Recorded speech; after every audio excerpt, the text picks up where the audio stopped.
Hello po, kamusta po mga katambay? Magandang araw po, tanghali. Siyempre po, magandang umaga, tanghali, hapon, gabi, madaling araw po sa ating lahat, saan man sulok po ng mundo na tayo naroon. Samahan niyo po ako muli para po magkomento po sa inyo. Ito po, umpisa na po natin ang ating kukomentuhan mga katambay. Yung walang kamatayan po mga katambay, mga kababayan ko.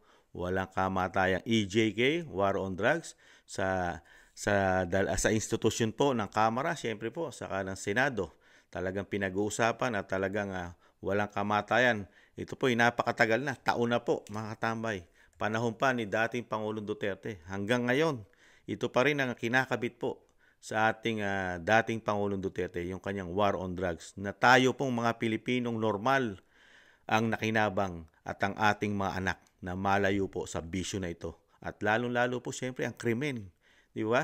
Pero, totoo po ba na talagang napakasama ng war on drugs ni dating Pangulong Duterte na pinoprotektahan po yung matitino katulad natin? Ano po ba ang nangyari po nung panahon naman po ng nag-aakusa kay dating Pangulong Duterte? Gaano po ba karami ang namatay? At ang namatay po dito po sa administrasyon po kung saan po nanungkulan ng isang Laila de Lima bilang secretary po ng DOJ, mga katambay. DOJ secretary siya nung panahon ni Pinoy, 2010 hanggang 2016 po namuno si Pinoy, di po ba? Gaano po kalaki ang namatay at walang EJK, walang human rights, mga katambay, di ba? Walang yaw-yaw po rito ang human rights at ang DOJ secretary sa numero po ng namatay nung panahon po ni Pinoy administration. At puro normal na tao po ang napatay nito, ha. Tignan po natin, panoorin po natin at napakaganda po ito. Balik tanaw po natin yung nakaraang hearing po sa Senado at pag-usapan po natin. Kasi ngayon po ang issue po ngayon, mga katambay, ano po issue ngayon? ICC dahil sa war on drugs. Maraming namatay, EJK. Ang tanong ni Kamanong kasi, bakit walang ICC na involved nung panahon po ni Pinoy at hindi po ito pinupus ngayon kasi mas maraming namatay nung panahon ni Pinoy administration at normal na tao ang namatay, ha.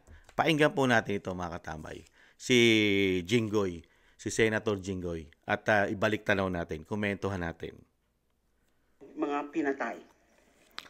And for the years 2010 to 2016, under the Aquino administration, there were 85,878 recorded killings with an average of 14,313 killings per year, 1,193 killings per month, or 40 killings per day.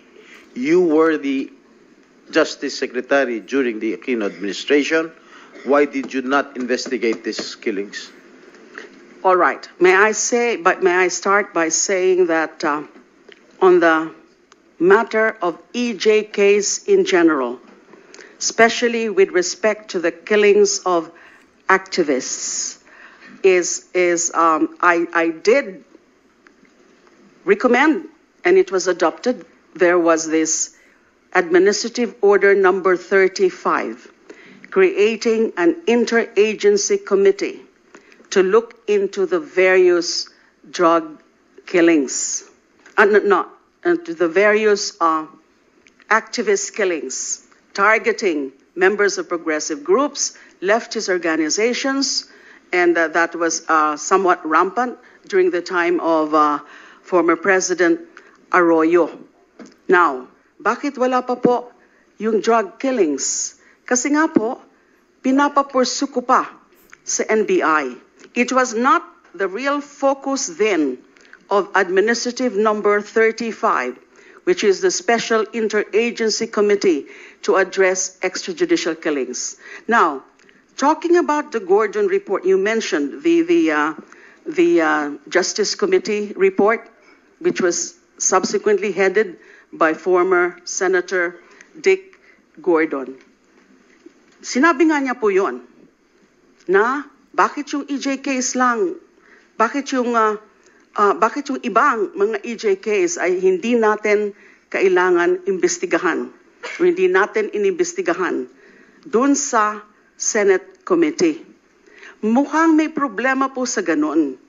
Kasi Ang nakita ng committee, ng majority committee in coming up with that committee report is that, well, hindi actually nila nakita na may special complexion at the time, at the start of the drug war killings beginning 2016 under the Duterte administration. I'm not talking about the drug war killings kasi wala namang ganong war on drugs specifically in Davao City, although among those or many of those victimized were also alleged drug offenders aside from petty criminals and other kinds of criminals. So, nakita dapat yun, and that was the very point of my resolution that I filed calling for an inquiry. Ayan, putulin na po natin. Nakita nyo po sagot niya, mga tambay. Malayong malayo, di ba? At talagang mas pinoprotektahan niya po, mga tambay, yung mga mukhang mamamatay tao, mga kriminal. Nung panahon po yata ng administrasyon ni Pinoy, mga tambay. Napakaraming numero. Pero pakinggan po rin po natin. Kasi napakaraming numero po yung binanggit, di ba? Yung record ng pagpatay po ng administrasyon po nung Pinoy 2010 hanggang 2016. Napakalaking numero. Bago po natin komentuhan, tingnan naman po natin yung numero doon sa yung talagang mga sinasabi pong nalihis ng landas. At talagang tinangkilik po, number 1 po, droga at siyempre kasama na ang krimen, mga katambay. Ito po, tingnan po natin kung gaano naman po karami yung pinagmamalaki po na talagang napakaraming patayan nung panahon ni dating Pangulong Duterte. Ito po, 85,000 po ang total po sa kanila. 85,878 kills, mga katambay. 2010 hanggang 2016. Ito naman po kay dating Pangulong Duterte. Nakarating po ito. Pinag-usapan po ito sa buong mundo, mga katambay. Pakinggan po natin itong balita na ito. Ito po ay 7 years ago. Philim Kai, the Deputy Director of Human Rights Watch Asia, he joins me now live from Indonesia's capital, Jakarta. And Philim, thank you so much for joining us here on Newsstream. Again, there have been 5,927 deaths linked to Rodrigo Duterte's war on drugs since the July 1. We've learned that more than 3,000 were the result of vigilante-style killings. And what's your reaction to these shocking numbers?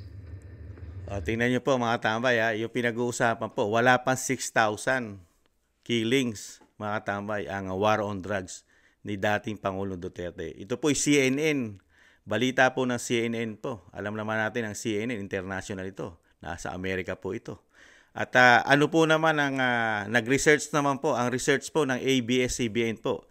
Ito po, makikita po natin sa Google ito. Yung research po ng ABS-CBN, kung ilan po ang namatay ng past years administration ng dating Pangulong Duterte sa war on drugs ay 7,000 po. Ang ABS-CBN pa po nag-research nito, yung war on drug yung kills ng war on drugs ng 6 na taon ni dating Pangulong Duterte. 7,000 po ayon po sa ABS-CBN nung kanilang research. Pero dito po sa CNN ay kulang 6,000 naman po ang kanilang balita, mga katambay, na namatay po sa war on drugs. Nakaramihan po ay mga masasama, mga katambay. Masasamang bisyo ang kanilang tinatangkilik. Yan po ang hirap po, mga katambay, di ba? Nasaan po ang ICC dyan? Nasaan po? Wala po bang ICC dyan? Ilang numero pong napatay sa 6 na taon ni dating Pangulong Aquino na ang secretary po ng DOJ secretary, ayan po, si dating DOJ secretary Laila de Lima na naging senador. At nung panahon po nila, di ba? Yung panahon po nila, ang gawaan po, isa sa gawaan ng droga ay Muntinlupa. Pinatunayan po yan ng isang senador, si Robin Hood Padilla, na talagang may gawaan ng droga sa Muntinlupa. At hinawahawak po ng DOJ secretary po yan, ang Muntinlupa, mga katambay. At marami pong issue dyan. Di po ba? Alam po natin ang issue ng isang secretary ng DOJ dyan. Secretary de Lima before. Kung ano ang ginagawa niya dyan at kung ano ang involvement niya po dyan. Na-involve po siya sa droga. Pero ang pag-usapan po natin, nasaan ang EJK ng mga normal na tao? Nasaan po? Pinag-usapan po ba ito? Hindi. dahil hindi po nakatutok dito ang dating DOJ Secretary de Lima at ang administrasyon po ng Pinoy, mga katambay. Wala po silang concern. Wala pong AJK na nagaganap. Wala pong human rights. Di ba? Wala po. Wala po dito ang human rights, mga katambay, sa mga normal na tao. Hindi po concern ang DOJ Secretary sa mga normal na tao na namatay na 85,878 ng 6 na taon sa Aquino administration, mga katambay. Wala pong pakialam dyan. Wala po silang, wala silang ginawang matibay na investigasyon na talagang kitilin ang mga kriminal. Mas pinoprotektahan po nila mga kriminal, mga katambay. Kasi yung 85,000 nung panahon ni Pinoy, yung 6 na taon na yon, yung 85,000 na namatay, mahigit. Hindi lang naman po pinatay ng mga drug addict yan. Laga na po dyan. Di ba? May mga randing and tandem dyan. May mga hold-upping. Di ba? May mga kriminal. Di po ba? Tapos, marami pa. May mga lagana pa rin ng NPA noon. Mga NPA na pumapatay. Di po ba? Kaya napakarami pong patayan nung panahon ni dating Pangulong Aquino. Kaya nga po inabot ito yung figure, 85,000. At ito po, ay meron po siyang per year, sa isang taon, 14,000 mahigit po namamatay sa isang taon. At every month naman po, nasa 1,000 plus ang namamatay, mga katambay, every month. At every day po, nasa 40 plus per day ang namamatay po nung panahon po na DOJ Secretary ang Laila de Lima, mga katambay. Kaya at dito po, talagang nakikita po natin kung paano po nila talaga i-political harassment lang at demolition job ang mga Duterte. Kasi taong bayan po ang apektado rito. Tayong mga normal na tao, wala tayong protection dito. Kay Senadora, dating DOJ Secretary de Lima. At dito po sa human rights. Ano po naging protection natin sa human rights? At dito po sa dating Secretary ng DOJ. At ano po ang ginagawa rito? Wala rin po silbi ang Quadcom Committee rito. Mas tinutukan nila ang war on drugs ng dating Pangulong Duterte. Ang nakinabang tayong mga normal na tao. Pati sila. Pati mga anak nila nakinabang. Dahil nailayo po sa bisyong droga. Dahil nga po talagang mahigpit po ang galit ng dating Pangulong Duterte sa mga kriminal at lalo sa tumatangkilik ng droga kasama ng mga drug lord. Di po ba? At halos po, lumiit po ang volume at porsyento lahat halos ng masasamang tao sa atin ng 6 na taon. Real talk, di ba? Pati mga smuggler.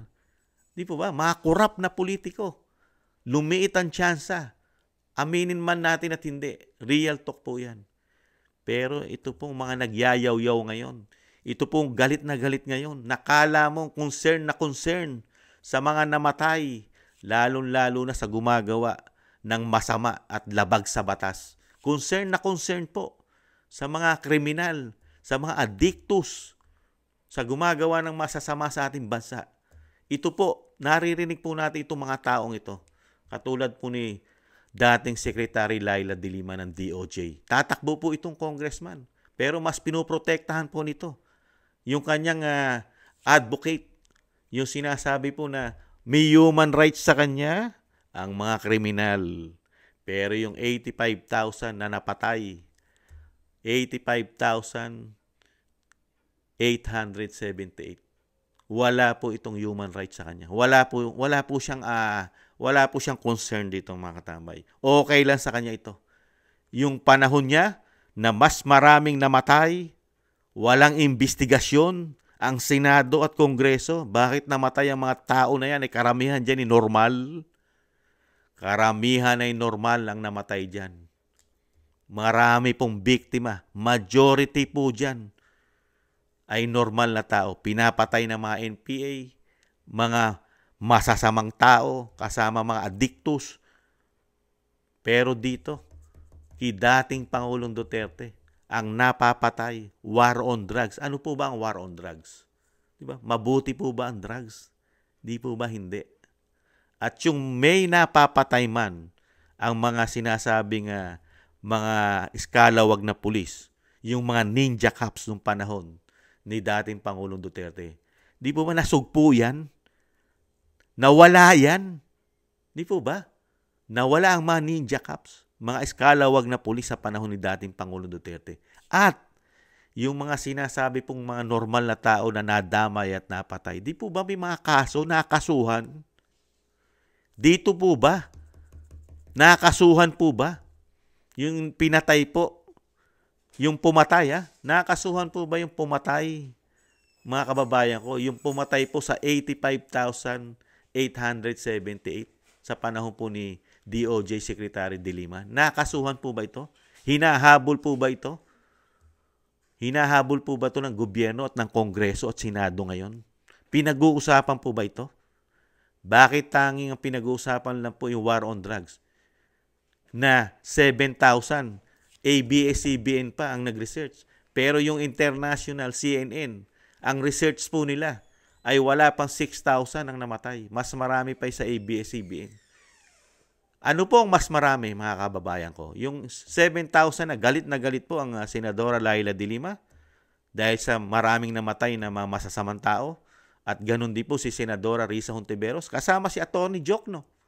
At marami pa pong yumayaw-yaw kasama pa si Atty. Columinares ng makakaliwang grupo at ang Makabayang Black, mga kadamay. Kasama po yan sa galit na galit po na kailangan pong litisin ang isang Rodrigo Duterte sa International Criminal Court. Bakit hindi kaya mas unahing litisin ang dating secretary po ng DOJ, secretary na walang silbi, na nawalan po siya, wala po siyang silbi sa mga Pilipino dahil hinayaan niyang mamatay ang ganong karami sa atin nung panahon niya.